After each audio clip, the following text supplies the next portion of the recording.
12 రాసుల్లో ఉన్న చివరి రాశి మీన రాశి వారికి ఉగాది పండుగ శుభాకాంక్షలు.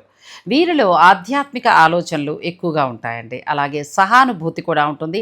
సహాయం చేసే మెంటాలిటీ కూడా ఎక్కువగా ఉంటుంది. అంటే చాలా వరకు కూడా ఈ రాశిలో ఉన్నవారు సాఫ్ట్‌గానే వెళ్ళిపోతూ ఉంటారు. ఎటువంటి ఇబ్బంది అనేది ఏముండదు. కూల్‌గా నొప్పించక తానొవ్వక అన్నట్టుగా వెళ్ళిపోతూ ఉంటారు. వీరు ఎక్కువగా సాఫ్ట్ సీ గ్రీన్, పసుపు రంగు, నారింజ రంగు ఇలాంటివి ఎక్కువగా వాడుతూ ఉండాలి. అయితే ఎరుపు రంగుకి కొంచెం దూరంగా ఉండడమే చాలా మంచిదండి.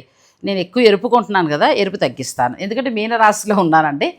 పసుపు అనేది ఎక్కువ వాడడం వల్ల ఏంటంటే ఎక్కడికి వెళ్ళినా జయకరం అనేది కలుగుతూ ఉంటుంది. సో మరి ఈ పరాభవనామ సంవత్సరంలో 12 రాసుల వారికి కూడా చాలా బాగుందండి. ఒకటి కొంచెం ఆదాయం, ఒకళ్ళకి వ్యయం తక్కువ, ఇట్లా రకరకాలు ఉన్నా కానీ అంతిమంగా మనం పాజిటివే తీసుకోవాలి ఎందులో అయినా సరే. సో మన వంతు ప్రయత్నం చేయడం అనేది ఎప్పుడూ కూడా మనం ఆపకూడదు. మన వంతు ప్రయత్నం చేస్తూనే ఉండాలి. అంటే చివరి వరకు కూడా ఏదో ఒక హోప్ అనేది ఉంటుంది. దాన్ని వదులుకోకుండా ఆఖరి నిమిషం వరకు కూడా మనం ట్రై చేస్తూనే ఉండాలి.